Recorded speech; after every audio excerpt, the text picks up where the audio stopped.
nom du Père et du Fils et du Saint-Esprit. Amen. Les bien de mon Père, bonjour.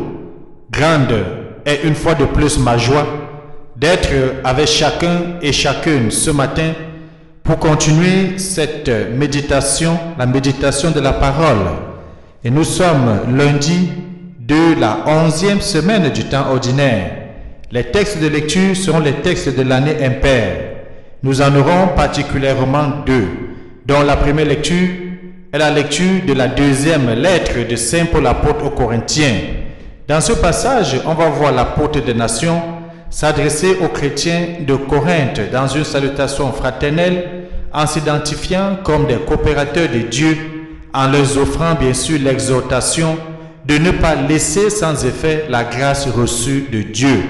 Oui, le bien de mon Père, cela est une interrogation et une importance totale pour chacun de nous, de ne pas laisser de côté toutes les grâces, tous les charismes que Dieu a accordés à chacun et à chacune. Ces charismes et ces grâces, c'est pour le mettre en commun, c'est pour le mettre à son service dans le monde, en commençant par nos frères et sœurs et en commençant par la communauté. Ensuite, nous allons méditer ensemble le psaume 97. Le Seigneur a fait connaître son salut. L'évangile de Saint Matthieu ce matin au chapitre 5, les versets 38 à 42, nous montre l'opposition et l'autorité de Jésus-Christ par rapport à certains enseignements que le peuple avait reçus et qui ne cadrent pas avec la miséricorde. Eh bien, on va voir comment Jésus va dire « Moi, je vous dis de ne pas riposter aux méchants lorsque le peuple va faire valoir la loi du talion, œil pour œil, dent pour dent. » Tournons nos sens à l'intérieur. Apprêtons, mes chers amis, mes chers frères, les biens de mon Père, tous les textes de méditation d'aujourd'hui. Apprenons à nous familiariser avec la parole de Dieu. 2 Timothée, chapitre 3, le verset 16 nous dit que toute écriture est inspirée de Dieu, utile pour enseigner, pour prendre, pour reprendre, dont la parole de Dieu est une mine d'or pour notre existence. À chacun et à chacune, bienvenue.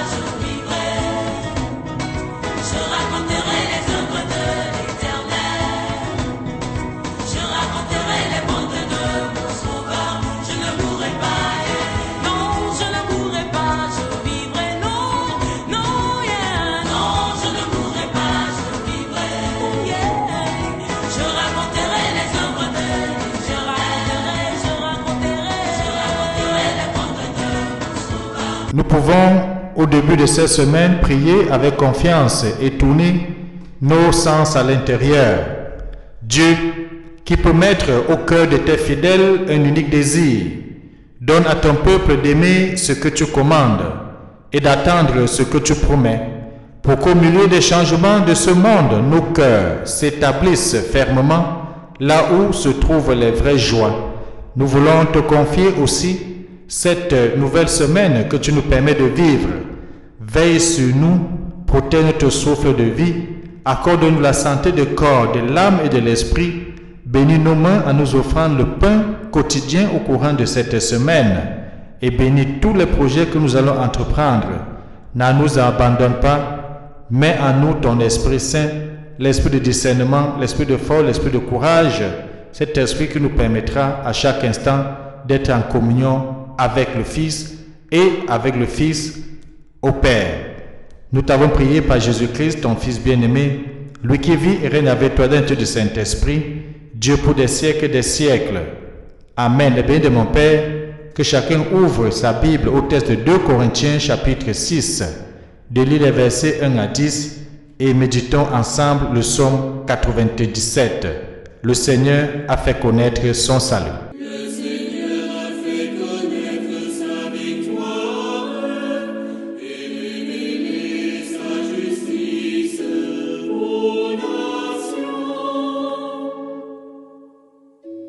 Chantez au Seigneur un chant nouveau, car il a fait des merveilles.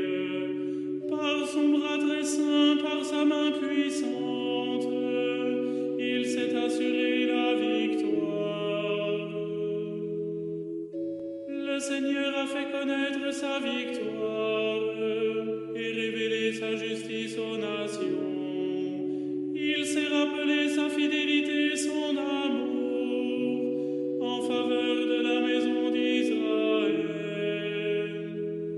Le Seigneur a fait connaître sa victoire et révélé sa justice aux nations. La terre tout entière a vu la victoire de notre Dieu.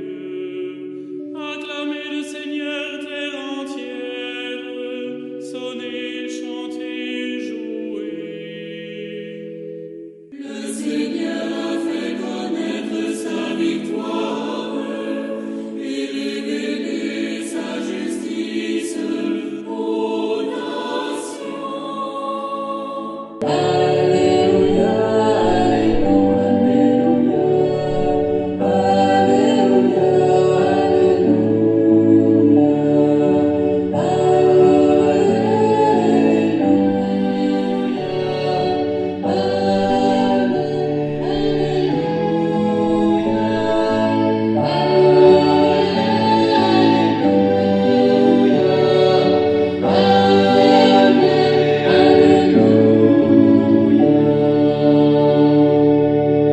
Évangile de Jésus-Christ selon saint Matthieu au chapitre 5, les versets 38 à 42.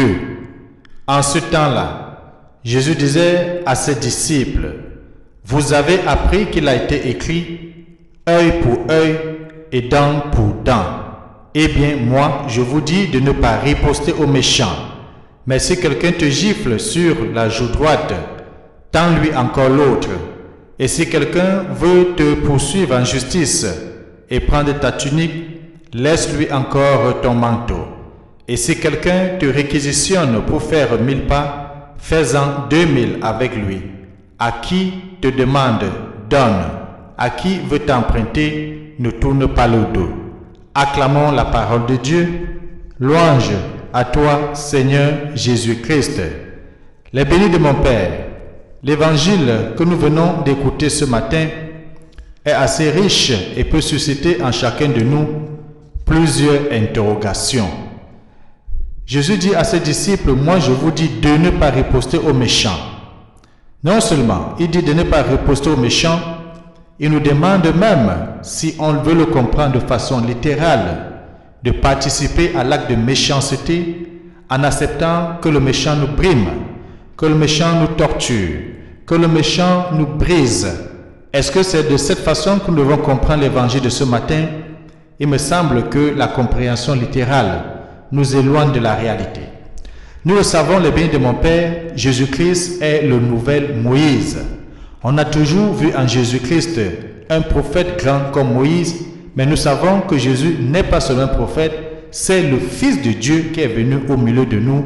C'est Dieu lui-même qui s'est fait chair, comme on va le lire dans Jean chapitre 1, les versets 8 et le verset 14. Et si Jésus nous donne deux recommandations, qui est en opposition avec la première recommandation donnée par des prophètes, c'est bien sûr ce que Jésus nous dit qui est vrai. Et on va voir que Jésus-Christ, pendant son ministère terrestre, va prêcher la parole de Dieu avec autorité, va annoncer de nouveaux principes avec autorité, et va d'ailleurs résumer toute la loi en termes de deux commandements, le commandement de l'amour.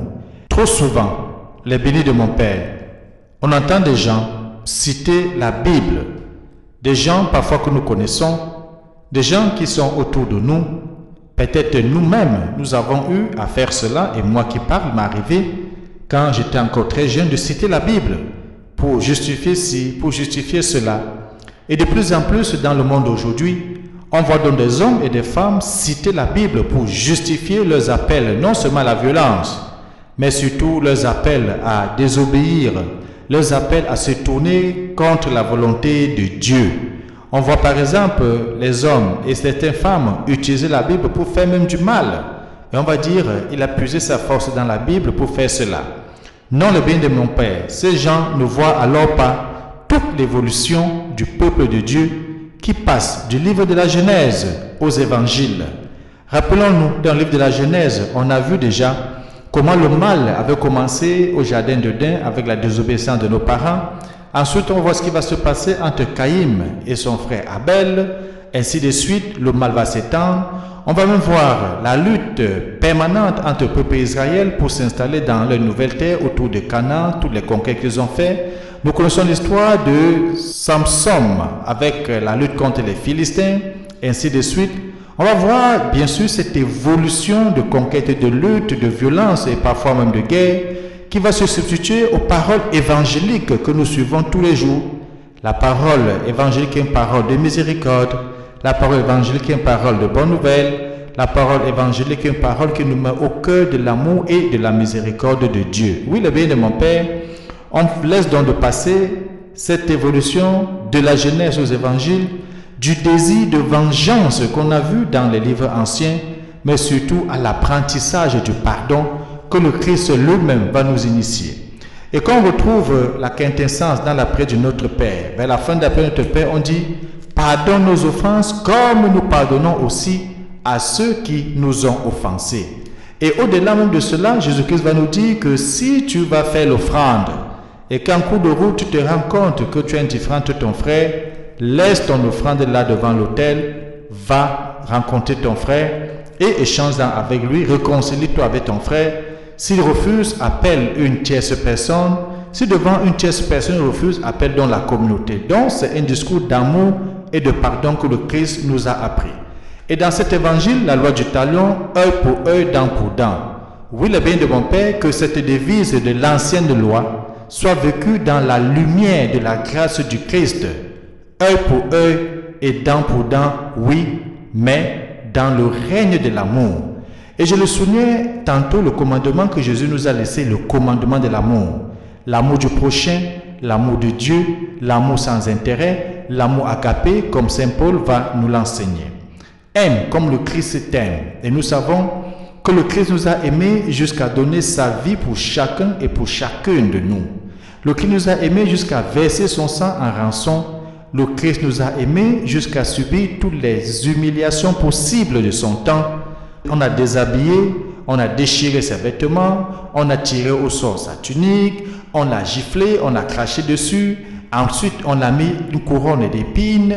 Cela ne s'est pas arrêté là. On l'a cloué sur la croix. Cela, par amour pour toi, pour moi, le Christ a accepté. Et cet amour du Christ vient de l'amour du Père. C'est ce que Jean chapitre 3, le verset 16 va nous dire. Dieu a tant aimé le monde qu'il a envoyé son Fils unique pour que quiconque croit en lui ne meure pas, mais ait la vie éternelle. Oui, le bien de mon Père, aime ton ennemi comme Christ. Aime ton ennemi comme Christ nous a aimés, sans discrimination. Aime œil pour œil et dent pour dent, surtout dans la grâce, le pardon et la miséricorde. Que Dieu nous aide au courant de cette journée et au courant de cette semaine d'avoir la force de vivre cela, lui qui est Père, Fils et Saint-Esprit. Amen. Bonne journée.